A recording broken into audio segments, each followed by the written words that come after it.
Hello,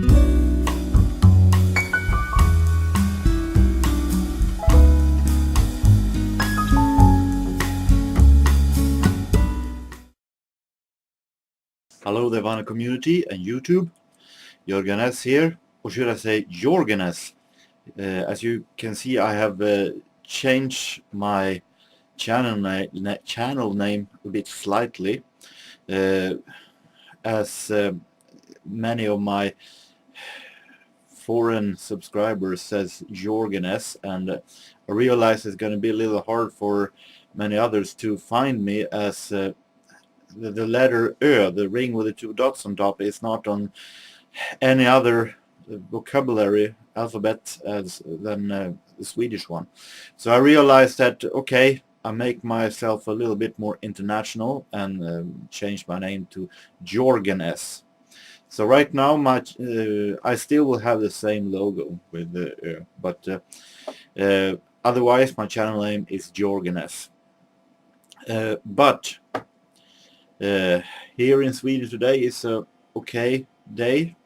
A little cold outside, as September is here and autumn is here. I'm going to start a brand new series here at my channel, a short one, a series called 10 from 1. And 10 from 1 is an idea that got to me through a friend of mine at the work, who did a challenge where he said that I could show my top 10 favorite song from the 40's, as I knew I like jazz. And I thought to myself, that is quite a challenge, because there's so many great 40's songs out there, and there's so many great jazz songs I have, and I thought, is anybody interested in top 10 from the 40's? But then I thought, why not evaluate this a little bit more, develop it, and I thought that maybe I could do a top 10 of best songs from each decade, spanning from the 40's all the way to 00's, 40's, 50's, 60's, 70's, 80's, 90's, and 00's. So I thought that would be a good series, and hopefully somewhat interesting. I can't promise that I will be able to show vinyl for everyone, especially the 60's. I will have problems because I don't collect the 60's, even if there are many songs that I think is really good and I will be able to have a top 10. I can't show physical vinyl or CDs for everyone. So hopefully you can bear with that, but these are songs that I think is worthy of being on the top 10 for that decade. But for the 40's, I actually will be able to show something, if not the actual album or 78. I have a couple of 78s also. I can at least show some compilation that is connected to the song or something like that, that I have the song on or something like that. So that would be hopefully somewhat interesting and explainable for what you're about to see. So let's start with number 10. Number 10 goes to one of the best albums, jazz albums ever in history. I have a little problem choosing which song I would have from this album, because they're all so great, but I picked out one song that I felt was really suitable to be number 10. 10, there are many songs on this album, but the three last songs of this album is naturally gone from this chart because they are from 1950. The rest of the songs are from 1949. So that makes it a little bit easier to choose. I'm talking about Miles Davis' album Birth of the Cool. This release is newer, of course, but the songs, the recordings themselves are from 49 and 50. And the song I'm choosing is Miles Venus de Milo from 1949, and this is a fantastic, great song with a great and clear melody, very exciting, exotic melody that I like very, very much, and then marches into a great solo part from the musicians. I think this is bop when it becomes the coolest. I really like this entire album, but Venus de Milo is something special. I think that song is so great, and the entire concept of this album is so amazing, and really worthy place number 10. Number 9.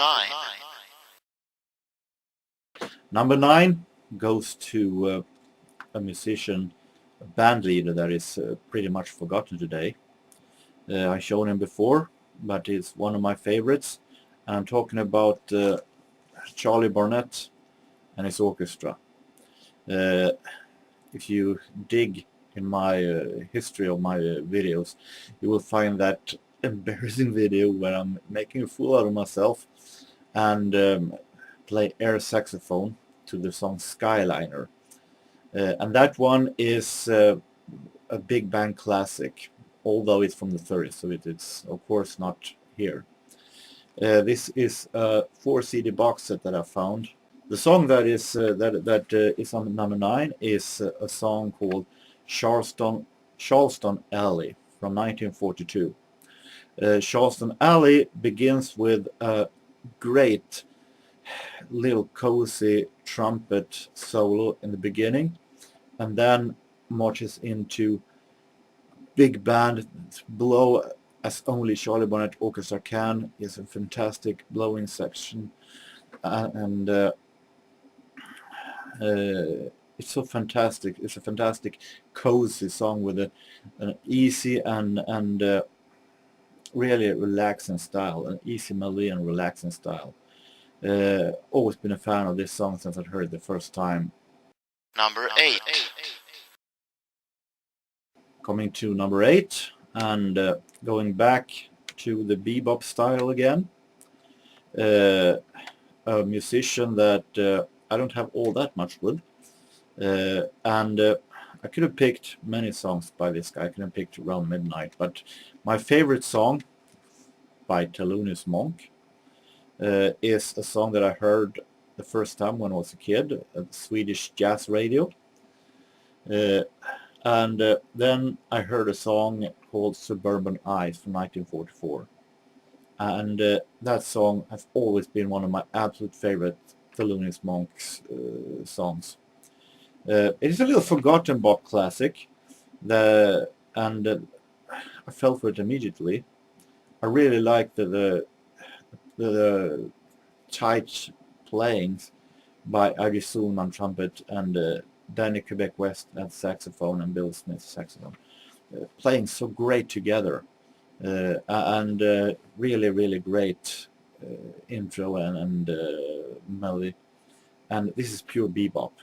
This is bebop, the classic style, and I really love it. Number 7.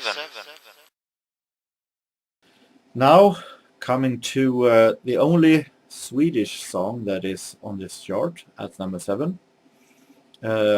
This is a song that created a whole lot of controversy when it was released. Talking about Swedish piano legend Charlie Norman, and this is not the actual album with the song on.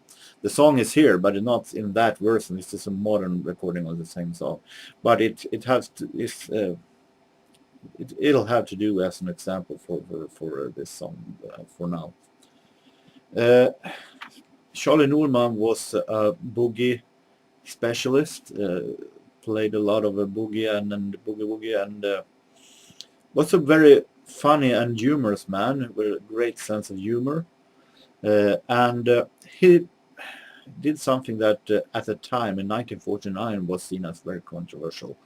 He took a nice classical masterpiece like Anitra's Dance from Edvard Grieg's orchestral work, Per Gynt, and turn it into a jazz song.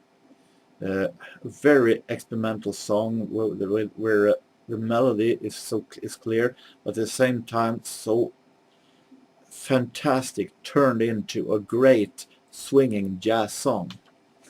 It's so marvelous made. It's a fantastic arrangement which this trio plays, and the Norwegians, they really hated this. They thought it was really horrible what they did to their national composer Edvard Grieg, and they got so irate that soon the record label had to withdraw the selling of the album, the original album, with Anitra's dance, Boogie as it was called.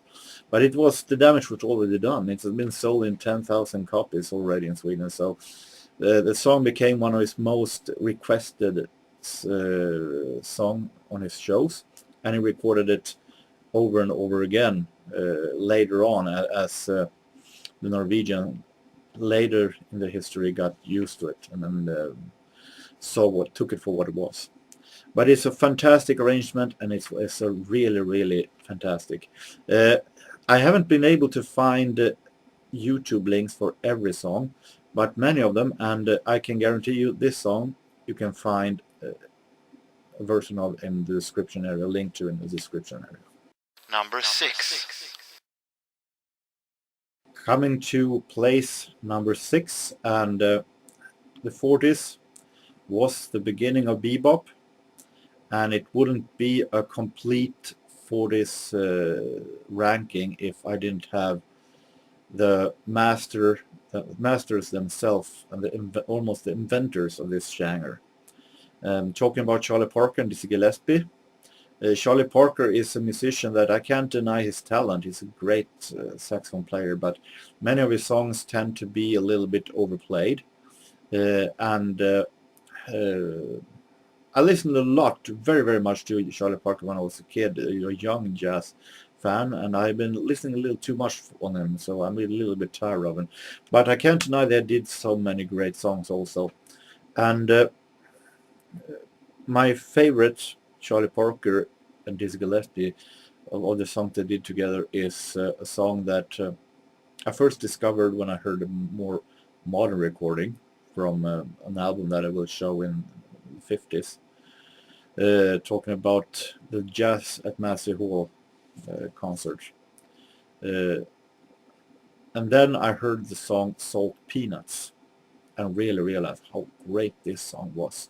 Funny melody, and I love this Gillespie's little vocal here, Salt Peanuts, Salt Peanuts. And of course I can't have the Toronto version here, but this is made in the 50's, but I can have the original one, which I feel is also really great. Been with me since I heard it the first time. I don't have that one in any kind of original version in 78 or something like that, but the example for that song have to be this compilation that I have this song on, Bebop 1945 to 43, a Giant of Jazz release. It's one of it has one of the bop genre's easiest melodies, and it's really fantastic because it's like after the melody, Parker and Gillespie takes you on a phenomenal ride that you never want to get out of. You never know where it's going to end.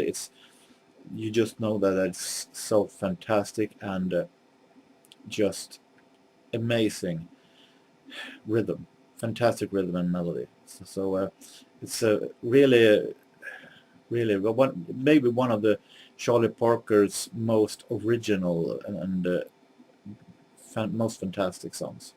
Number 5.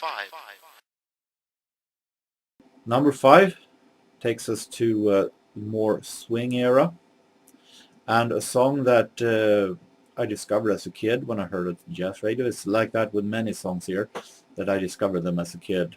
but many of them have been stuck with me ever since, and they are songs that I enjoy very, very much still. And at number 5 takes us to a record label that I've shown a couple of times, the little I have by it, but that have been one of my absolute favorites. I'm talking about the today forgotten and since a long time ago gone label Keynote, a record label that released a lot of small band swing that had its unique style, its unique sound, very cozy, very easy to listen to, and very smooth. And that is what I like about Keynote, the smoothness. It sounds cool swing. It's a cool jazz before cool jazz was invented. I think maybe it was Keynote recordings. And I've chosen one song that have been with me for many, many years, ever since childhood. A song called You're Driving Me Crazy from 1944 by a band put together called the Keynoters, named, of course, after the label. The Keynoters consists Charles Shavers and Jonah Jones trumpets, Bud Jones on saxophone, Jonah Guarnieri piano, Milt Hinton bass, and J.C. Hurd drums. And really fantastic and smooth jazz, laid back, simple swing with a smaller band, and it's a swing classic. And it most of all it's Charles Shavers' show, but also Jonah Jones plays fantastic here, and what I like about Keynote, they play so intimate and tight together. Really, really playing so well together. You can hear that they really enjoy playing, and then the result is just so fantastic. And the example here had to be this Charlie Shavers record, where the song is on 1944 to 45. Number 4. And that one goes to one of my favorites. I can't have a jazz chart from the 40s without any Benny Goodman. Gotta have Benny Goodman, the living legend who was maybe not too fun to work with all the time, as he was very hard and very, very, very sometimes a little bit devious big band leader, but the result was so fantastic. Could have picked many Benny Goodman songs. There are many ones that are honorable mentions. But the one I picked was also a song that I heard at the same time as I heard the Keynoters in the same jazz program when I was a kid. And it's so fantastic made. It is a song called Oh Baby. And here, finally, 78. And released on Parlophone. 1947 Super Rhythm Style series. I really like Parlophone's jazz releases at 78. The song Oh Baby has such a fantastic build-up. It's so filled with such an imagination. It starts with a little easy and happy ordinary small band swing with Benny Goodman, and you can hear vibes, Lionel Hampton and so on. And in the middle of the song, all of a sudden, it turns out to be a battle between the small band and the big band who all of a sudden arrives. And they have a little bit battle of who's going to go on stage next.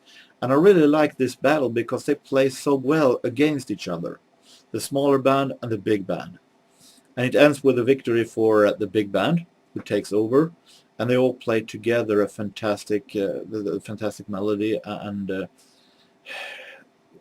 really have it all of a sudden a total different sound and rhythm.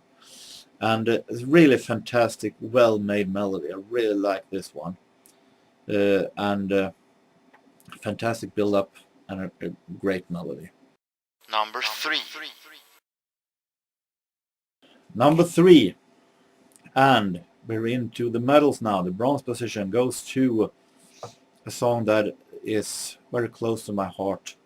both as a melody and as nostalgia, because it's maybe the song that made me turn into classic jazz, old jazz music. In 1987, when I, as a 12-year-old beginner jazz fan, listened to a documentary on radio about pianist Leonard Tristano.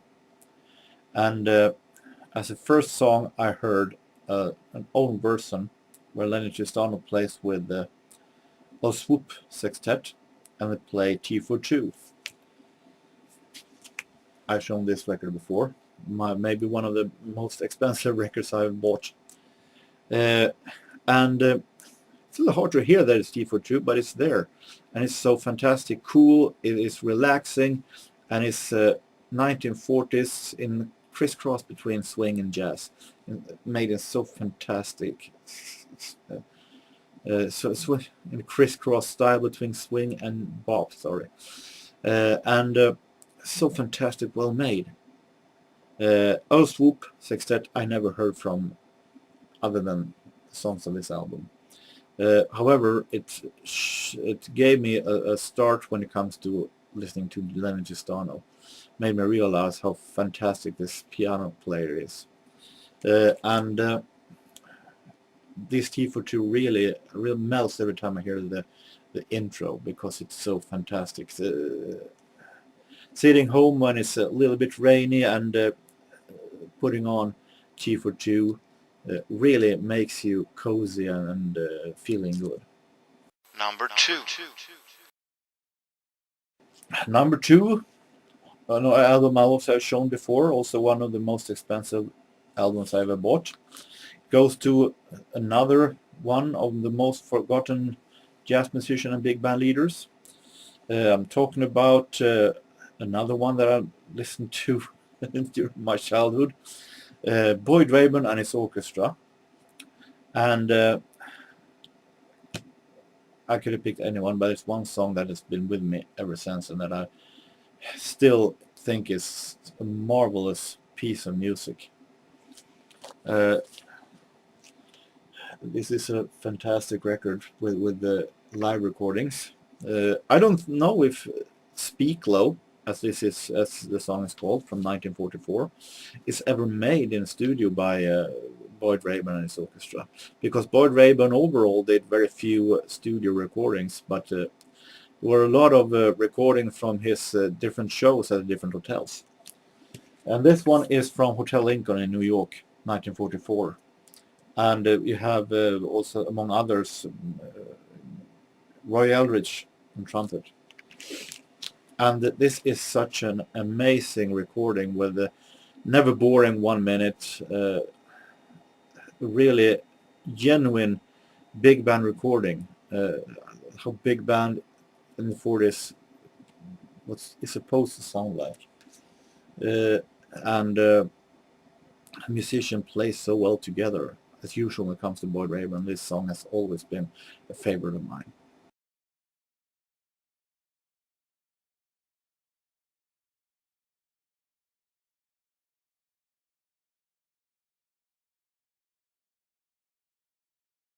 And finally, number 1. So, the winner is a song that is pretty natural. You've seen me showing it many times, and it's one of the best songs ever. And it is Woody Herman and his orchestra. And here, once again, 78. Early Autumn, Woody Herman and his orchestra. Natural classic, with Stan Getz at the saxophone being so amazing. This is really nighttime jazz music for me. Walking in the city in the middle of the night, listening to Early Autumn with Woody Herman is so hypnotic, so fantastic. Really relaxing and definitely the best, maybe one of the best jazz songs ever in jazz history. Not much because of Stan Getz, but because the arrangement is so fantastic. Woody Herman Orchestra in the background, and then the Stan Getz leading you in the night. Really fantastic. So a natural winner, Early Autumn by Woody Herman and his orchestra with Stan Getz. So that was top 10 of the 40s. If you're not into jazz all that much, hopefully you will find what you're looking for in the later parts of the 50s. Or 50s will have part of jazz also, of course. But 60s, 70s, 80s, 90s, maybe the 00s. So that was part 1 of 10 from 1. Hopefully you will join me in part 2. I will return. Will take a little while now because maybe 1 week or 1.5 weeks before I return, because I'm going to Stockholm in the next weekend, and I'm going to do a little bit of a vlog or something like that. I'm going to do film for you when I'm outside in Stockholm digging for records and so on. I'm going to have to edit it also, put together it nice and smooth, so it might take a while I'm filming next weekend, and also for the past couple of days I have to edit it. So until next time, I hope that you all have a very nice week, and until then, take care. So long.